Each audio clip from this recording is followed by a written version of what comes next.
buenas. Hoy estamos con Claudia Yadira o Yadira. Yadira. Yadira, vale. Caballero. Vale, ¿cuántos años tienes? Voy a cumplir 40 años la próxima semana. ¿Sí? Sí, ¿Qué día? sí, va a ser mi cumpleaños, el 8 de noviembre. ¿Vas a celebrar? Voy a celebrar, de hecho, me acabo de enterar que coincide con un eclipse lunar que va a haber ese día. Entonces, sí, va a haber celebración de diferentes formas. ¿Cómo que de diferentes formas? Pues sí, sí, por un lado, una reflexión más como celebrar con lo que significa cumplir 40 años y por otro lado, sí espero tener fiesta en grande. Sí. Dicen que es muy importante los 40. Eso dicen, no lo sé, no sé, supongo que, por supuesto, cada año que se vive hay que festejarlo por todo lo aprendido, por todo lo vivido, por todo lo viajado, por todo lo conocido, pero no sé, particularmente los años que cumples en las decenas, ¿no? Los 30, los 40, los 50, los 60, como que tienen un peso más. Pero bueno, yo me siento muy bien, me siento muy contenta y muy satisfecha de todo lo que he hecho. Entonces, pues eso, contenta. Has dicho me he quedado por todo lo viajado. ¿Has viajado mucho? Bueno, pues acá estoy ahorita en España, aquí en Bilbao, pero sí también he tenido la oportunidad de conocer diferentes experiencias en algunos países del mundo. Siempre he viajado para compartir lo que nosotros hacemos en México y para conocer lo que otras personas están haciendo y que son afines a nuestra experiencia. Entonces he estado varias veces en Brasil, en Venezuela, en Canadá, en Japón, en Corea del Sur, Guatemala, seguro se me va algún otro país.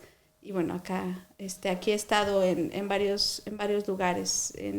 Acabamos de regresar de Barcelona, de Cataluña, acabamos de estar allá. En Andalucía, estuve también en Málaga. Sí, mucho calor. Entonces, sí, he estado conociendo mucha gente. Eso es lo más lindo de viajar, conocer a gente como ustedes y saber lo que están haciendo. Eso te alimenta, te emociona, es muy lindo. Vale, y antes de que empiece a preguntarte más sobre ti, una duda que me ha surgido. Me has dicho que has ido a Japón y a Corea del Sur, ¿no? Sí. Vale. Es una curiosidad que tengo. ¿Notabas que el trato ahí era un poco diferente o así? ¿Notas que es diferente, muy diferente a otros países, por decirlo así, occidentales o de América? Sí, totalmente, totalmente. De hecho, yo creo que en cada cultura es diferente el trato. Los latinoamericanos sí compartimos, o sea, México, Argentina, Chile, Colombia, como que compartimos un sabor, ¿sabes? Como un espíritu. Pero claro, es muy, muy diferente cuando vas a otro país. Y muy particularmente Japón y Corea del Sur, pues tienen una tradición de trato, por ejemplo, allá no se suele uno saludar de beso y de abrazo, sino que es una reverencia muy respetuosa. Entonces hay como mucho respeto al espacio del otro, ¿no? Como mucho respeto a su ser. Y sí, también es gente más seria, un poco muy ordenada, ¿no?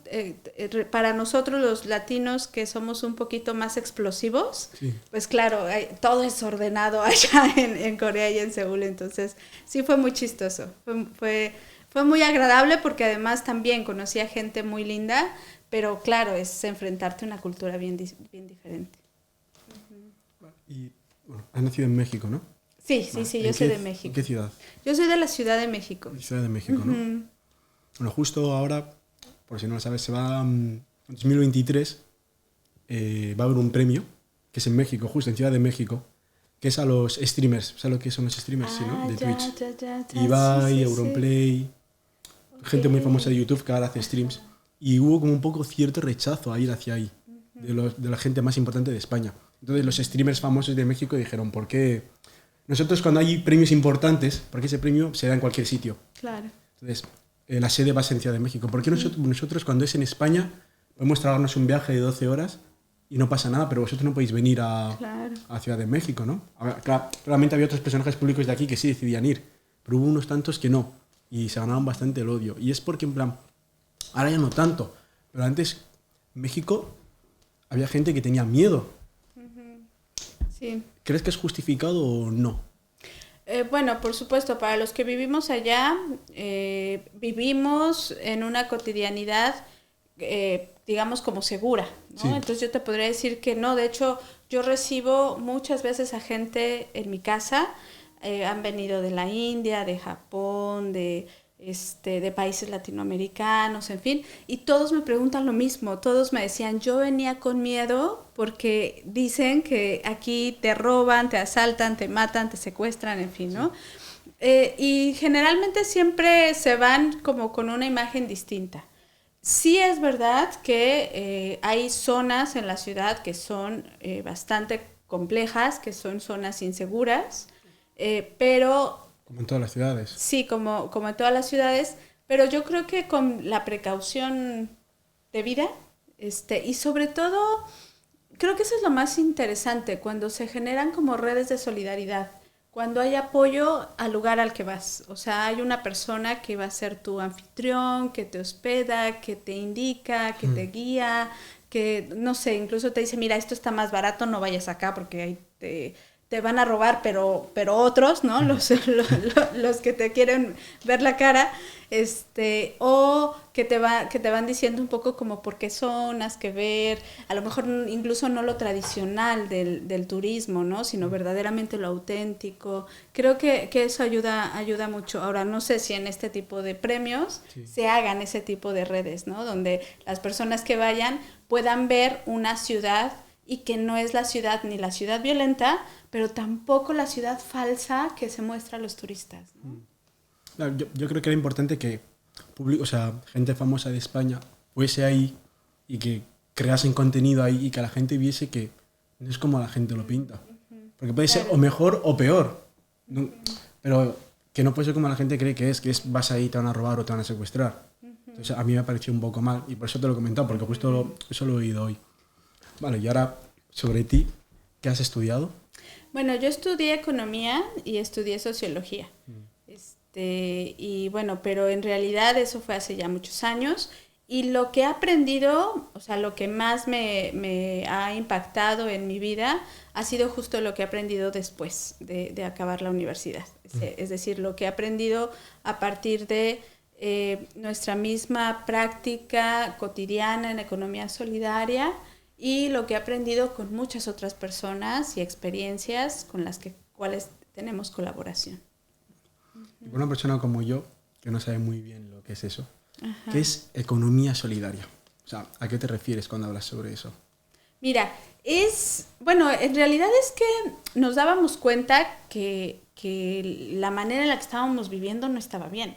O sea, que esta cuestión de estarte angustiando porque no tienes dinero y que el panorama para mí, por ejemplo, cuando terminé la universidad, era trabajar en una empresa 12 horas diarias y terminar cansadísima, y lo que me proponía el sistema era comprar lo último de moda, siempre tener que estar como persiguiendo ese consumo, que al final eso me hacía muy infeliz.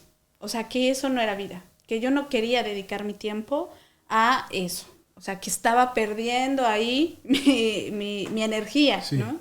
Entonces, pues la economía solidaria parte de preguntarnos cómo queremos vivir. ¿Qué necesito realmente para vivir? ¿Y cómo puedo lograr satisfacer esas necesidades de tal manera que yo me sienta feliz, me sienta en plenitud y además lo pueda hacer con una red de amigos, con una red de compañeros, con una comunidad? Es decir, que tampoco me sienta sola luchando para sobrevivir, ¿no? Sino más bien privilegiar todos los otros valores que esta economía no lo hace. Entonces, no buscamos competir, buscamos cooperar. No buscamos consumir más, buscamos consumir lo necesario. No buscamos ser ricos para tener mucho dinero, sino buscamos ser ricos en amistades, en salud, en tiempo, en ocio, en calidad de vida, ¿no? Entonces, la economía solidaria es eso, es un enfoque diferente en el que pudiéramos explorar, vivir nuestras vidas, y que es, de alguna manera, todo lo contrario a lo que el sistema convencional, capitalista, como le quieras llamar, nos ofrece. Entonces, esta es otra manera de elegir y que no es única, sino que hay muchas. La verdad es que hay muchas posibilidades de vivir diferente. Lo que tiene estas otras posibilidades es que son muy respetuosas en el sentido de no explotar de más la naturaleza y, por supuesto, no explotar a otros territorios, a otras personas. Es decir, vivir con lo necesario, pero vivir bien. Has dicho que habías estado trabajando en una empresa durante 12 horas prácticamente al día. ¿O era un ejemplo? No, sí estuve. ¿Y cómo fue el punto crítico para coger y decir, hasta aquí?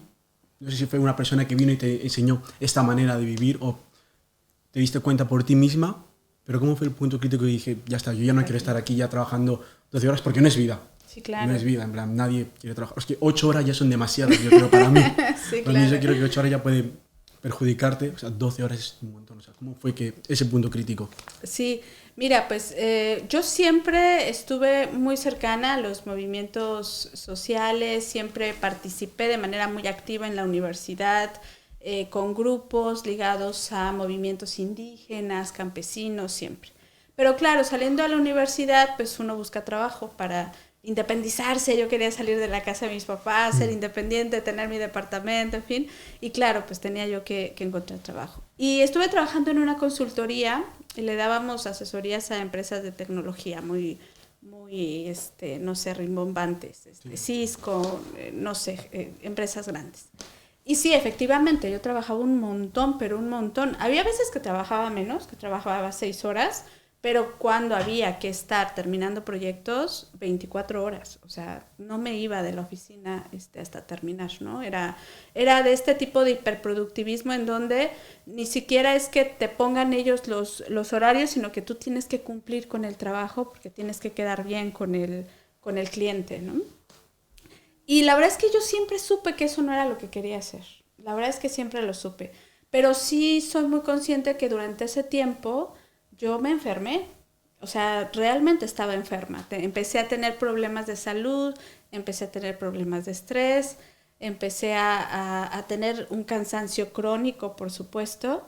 Y en algún momento dije, ya no puedo. O sea, sí hubo ese quiebre, más creo por una cuestión de salud física, emocional, mental, justo de esto que te digo, porque en ese tipo de lugares yo me daba cuenta lo atroz que es la competencia. Sí. O sea, un número más en el mercado de una de esas empresas se volvían locos si bajaban un número de mercado en sus cálculos, ¿no? Sí. O sea, la competencia era verdaderamente atroz y el nivel de estrés con el que viven esas personas solo se maneja con café, alcohol y cigarros. O sea, no pueden no estar como drogados para mantener ese nivel de vida. Entonces, claro, cuando yo salgo de esa empresa y encuentro que existen estas otras formas de ver la economía, pues para mí fue el paraíso. O sea, fue, por supuesto, no importa que haya sido un salto al vacío en el sentido de me quedo sin trabajo, me quedo sin salario, o sea, no importaba porque existía la posibilidad de construir algo más valioso, que valiera la pena, ¿no? ¿No te daba miedo dar ese paso? Fíjate que no, porque ya estaba harta, la verdad es que ya no podía más. Sí, no, era eso, o más bien lo que me daba miedo era seguir estando ahí más tiempo. No sé si les ha llegado a pasar, pero este sentimiento de que estás desperdiciando tu vida, o sea, de que no estás haciendo lo que tienes que hacer, ¿no? O sea, como que perdiste el sentido de lo que tenías que hacer. Entonces, claro, cuando estás segura de eso, estás segura de que no es el lugar correcto, pues no te da miedo cambiar, ¿no? No te da miedo salir de ahí.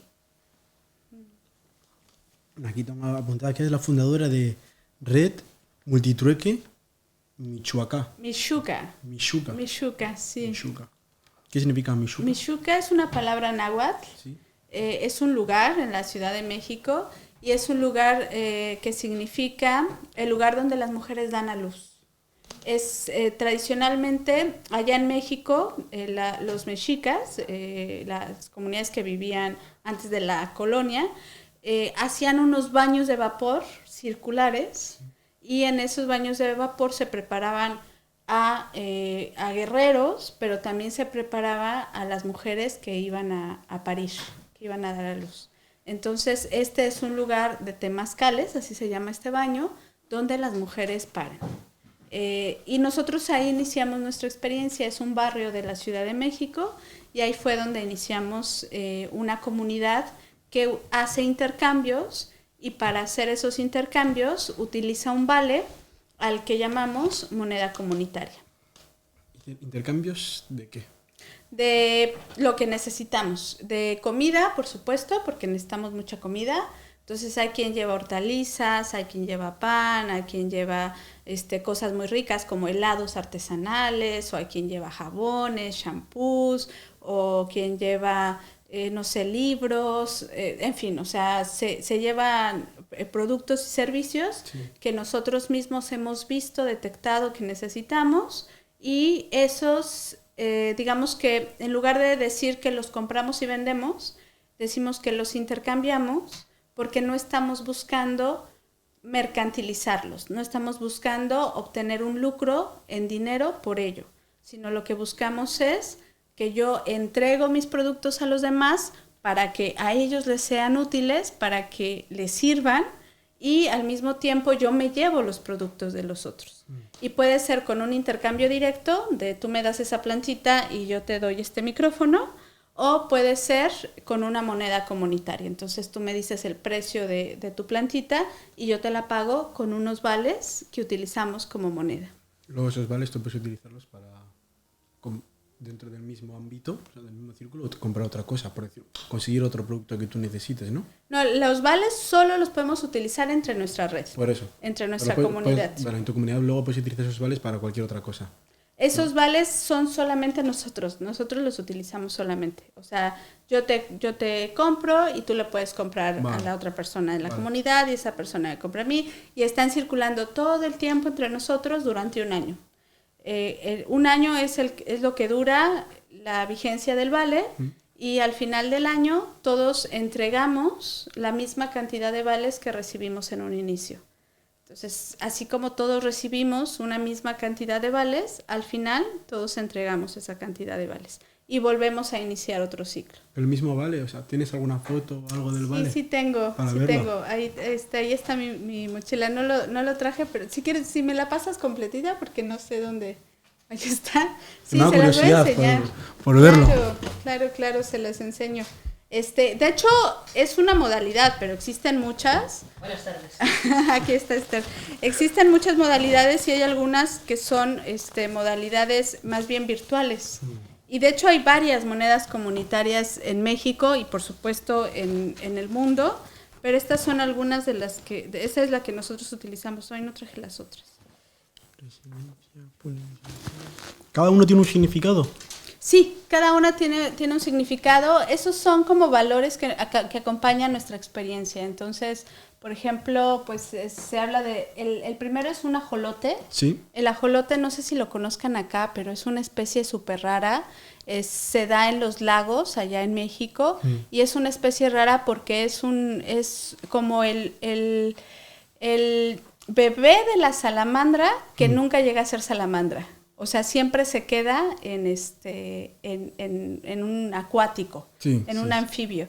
Entonces, él es muy, muy resistente, y por eso le pusimos resiliencia, como es el valor asociado al ajolote.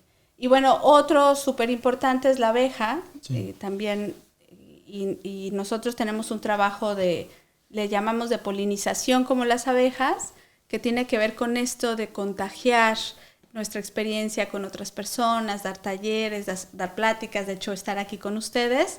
Para nosotros es como polinizar, es decir, como ir dejando, ¿no? Granito de arena. Exacto, así como semillitas. Entonces somos como abejitas que vamos de una experiencia a otra, recogiendo cositas y las llevamos a otro lado, y así vamos como polinizando. Entonces, bueno, son como valores asociados al trabajo que hacemos. ¿Y ahora está esto en digital también? Bueno, nosotros solo utilizamos moneda física, pero sí hay experiencias que utilizan moneda electrónica. Hay experiencias que utilizan moneda electrónica. Acabamos de publicar este pequeño folletito que viene en nuestra experiencia, tenemos ya casi 13 años, Ese libro sí está también en digital, además de estar así como impreso, Sí. también se puede encontrar de manera digital. Para vivir libres de dinero /deudas, creemos nuestra propia moneda comunitaria. Bueno, basado en la experiencia de más de 10 años. ¿De qué papel está hecho? Fíjate que todo está hecho de manera muy artesanal. Lo hicieron cooperativas editoriales que participan en nuestra red y son editoriales independientes. Entonces el papel es un papel muy cuidado, es un papel ecológico, también comprado a compañeros que se dedican a hacer papel artesanal y pues fue escrito, editado. Los dibujos también están hechos por compañeros de la comunidad. En fin, todo está hecho como por nosotros. Sí, está. Es peculiar el papel. Sí. Porque me he fijado y he dicho, jope, tiene como en plan... No es como totalmente liso, no tiene un solo color. Sí, no, es ecológico, por eso está así. Ajá. Sí. Mola, ¿eh? Dice, aquí he visto que también eres coordinadora de la escuelita. Lo voy a decir todo mal. Sí, es que son palabras náhuatl. Vale. Tlaloc. Tlaloc. Tlaloc, sí. Sí, Tlaloc también es una palabra náhuatl súper importante porque es la energía, algunos le llamarían divinidad, de la lluvia. Entonces, Tlaloc, que es la vida, es lo que mantiene la siembra, lo que mantiene los cultivos, pero además el dinero está muy ligado con el agua, porque el dinero es un circulante.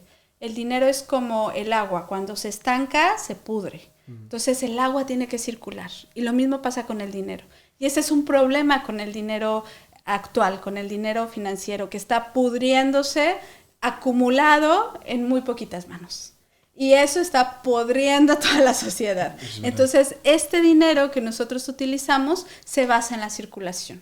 Si se acumula, pierdes. No sirve para acumular. Entonces, tiene que estar circulando todo el tiempo como agua, que significa Tlaloc. Sí, y bueno, esa fue de hecho la primera moneda comunitaria que hubo en México. Inició en los años 90 y bueno, yo fui parte de esa red. Y bueno, hemos aprendido muchísimo de esa experiencia. Creo que eso ha sido bien importante para nosotros, la parte como transgeneracional. Es decir, que en este tipo de prácticas, todo el tiempo estamos reivindicando, apreciando, valorando, cuidando, atendiendo a lo que nos enseñan los viejos, los que tuvieron experiencia antes que nosotros. Y como hemos aprendido eso, pues como que reconocemos un camino ya recorrido, que somos parte de un camino que ya empezó y que de alguna manera nos allanan el camino, ¿no? O sea, lo que sigue lo podemos hacer en base a todo eso que ellos ya hicieron. Por ahí alguien decía, ¿no? Que andamos en hombros de gigantes. Justo por eso, porque ya hay gente que estuvo antes que nosotros. ¿Y qué es una escuela esto? Sí, es una escuela, no es una escuela oficial. Es una escuela que parte de nuestras propias prácticas, es decir, nos dábamos cuenta que necesitábamos formas de explicar esto que estábamos haciendo, porque la gente se quedaba un poco como que, ¿qué es eso del dinero comunitario?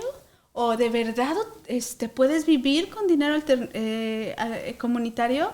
O sea, como que había una incredulidad de si de verdad estos papelitos me servían para vivir. O sea, si pudiera yo sustituir el euro por esto, o sea, ¿de verdad vives con esto?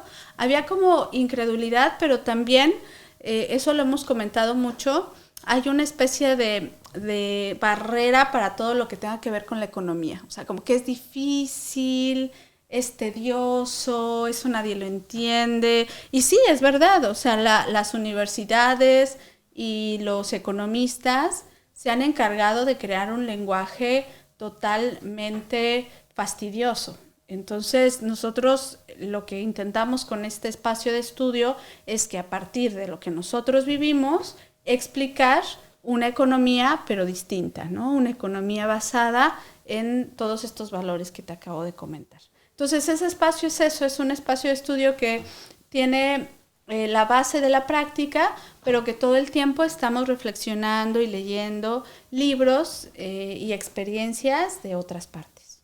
Y explicáis a gente también el proyecto, ¿no? Y sí, exacto, sí. suele ir mucha gente en plan joven, por decirlo de cierta manera. Sí, sí, la verdad es que sí. Tenemos talleres todo el tiempo, por lo menos una vez al mes damos un taller y damos pláticas en cada feria. Nosotros funcionamos reuniéndonos 2 veces al mes en ferias donde acuden todos los productores. Le llamamos ferias, pueden ser mercados, bueno, se le pueden llamar de diferentes formas, pero acuden todos. Es un ambiente muy festivo, hay música, hay actividades culturales, hay pláticas, compartimos la comida, hay juegos, los niños, es en un área verde, ¿no? Entonces todo como muy festivo. Y ahí también damos, siempre que iniciamos, damos una plática para los que llegan por primera vez. Los que se quedan con más interés, vamos y damos un taller. Cuando nos llaman a dar una entrevista, a ir a una universidad, pues ahí también vamos. O sea, todo el tiempo estamos compartiendo la experiencia. Y sí, hay bastantes jóvenes. Y fíjate que allá pasa algo, no sé si aquí pasa igual, pero allá pasa que es muy común que los jóvenes están entusiasmados con que cuando van a terminar la carrera van a poder trabajar de lo que estudiaron. Y resulta que no.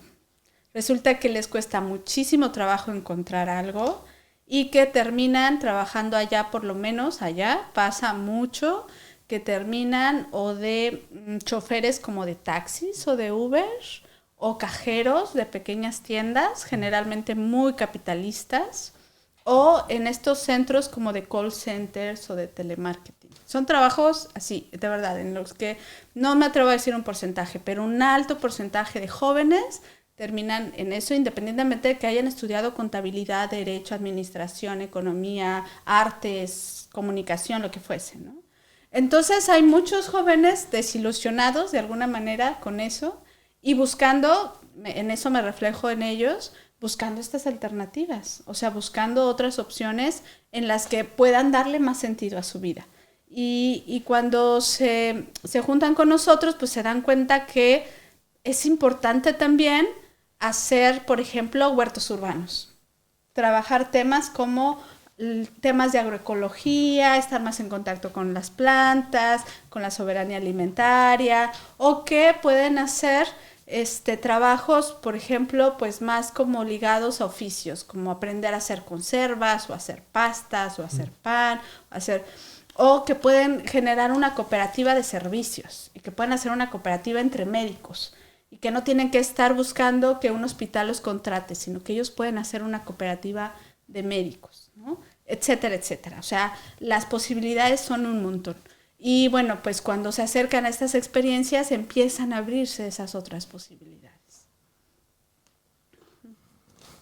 Eres miembro de Diálogos Ecosistémicos. Sí, sí, ese es un proyecto que surgió justo a partir de que participamos en un encuentro internacional muy importante que tiene muchos años de historia, que se llama Foro Social Mundial, y que se ha venido haciendo desde el 2001. El primero fue en Puerto Alegre, en Brasil, y después de eso, bueno, ha habido muchos en Brasil, y después de eso ha habido en diferentes países.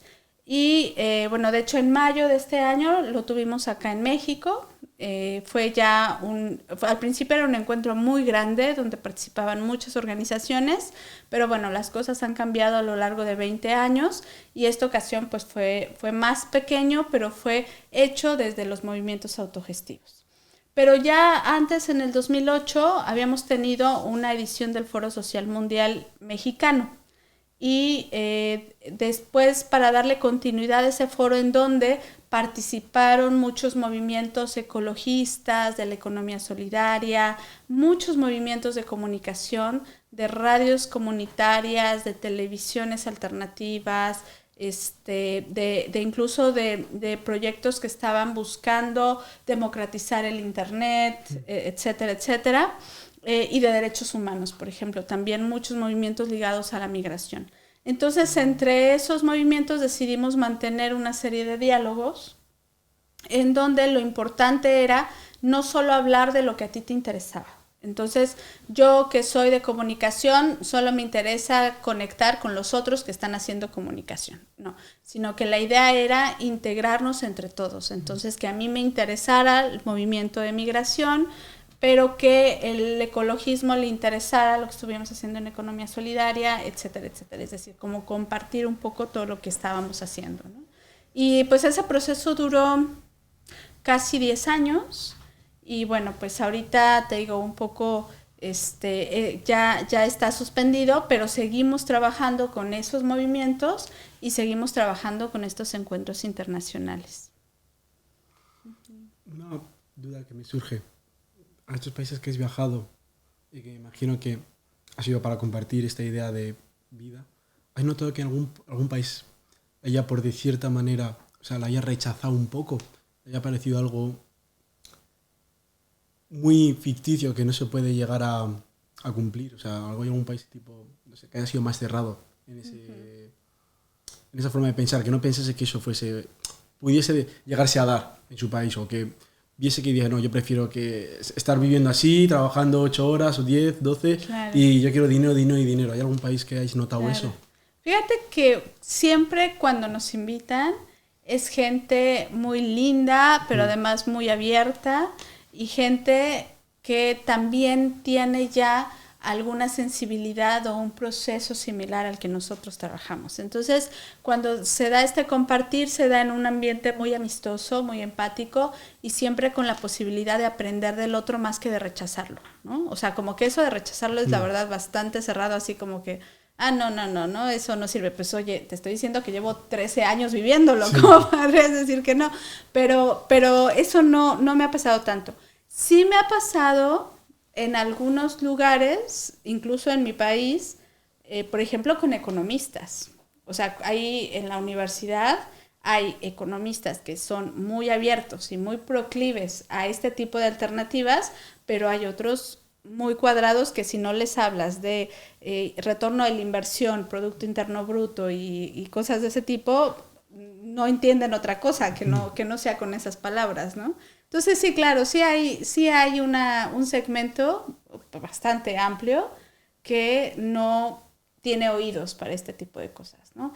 Pero por fortuna nosotros estamos trabajando con redes que sí están dispuestas a practicar, escuchar, que ellos mismos están haciendo cosas, y lo interesante es que esas redes se van ensanchando, ¿no? Cada vez emergen más experiencias, así como te decía, de todo tipo, de vivienda, de transporte, de salud, de un montón de cosas, ¿no? Que se están planteando hacer las cosas de una manera diferente.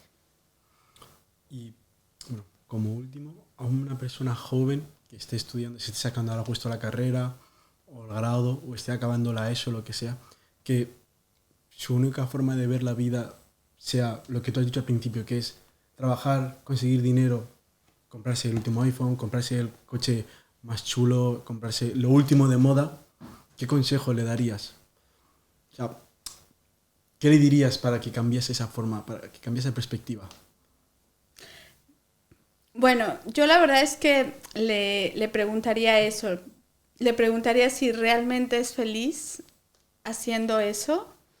Y yo hice, como buena economista, hice un cálculo, o sea, me planteé calculándome cuánto tiempo de mi vida le estaba invirtiendo para comprarme un coche o para comprarme un teléfono. Y me di cuenta que era muy costoso, no solo en dinero, o sea, que finalmente no es lo que te cuesta en dinero, sino es lo que te costó de tu vida. Entonces yo sí les plantearía un poco eso, en qué quieren gastar su vida, ¿no? Si tenemos un límite de tiempo, si todos los días solo tenemos 24 horas y vamos a morirnos en determinado tiempo, sí, no desperdiciar el tiempo. Es muy valioso para estarlo dedicando en algo que no le ves sentido o que no te gusta. Entonces, si lo que estás haciendo no tiene sentido para ti, no lo estás disfrutando, es mejor que lo dejes de hacer. y que busquen algo que verdaderamente les apasione. No hay nada, ningún iPhone, ningún coche, ningún vestido, por muy de moda que sea, se compara con el gusto de hacer lo que quieres hacer y hacerlo con pasión. Es verdad. Es verdad. No, porque yo como estoy trabajando y estoy 8 horas detrás de un ordenador, dije, no me gusta esto. No puedo, me da igual el dinero, pero no me gusta esto. Y es como, hay gente que sí llega a estar, no sé si es vacía hasta ese punto de le da igual las horas que sea, que por tener eso material. Es como, no sé en qué punto de su vida van a llegar en el que van a decir que todo eso es vacío. Espero que no se den cuenta muy tarde. Por eso me resulta muy interesante hablar de esto contigo y que los jóvenes lo escuchen y se den cuenta de eso. Y nada, claro. Muchísimas gracias, la verdad. Gracias, Nelson, a ti por la entrevista.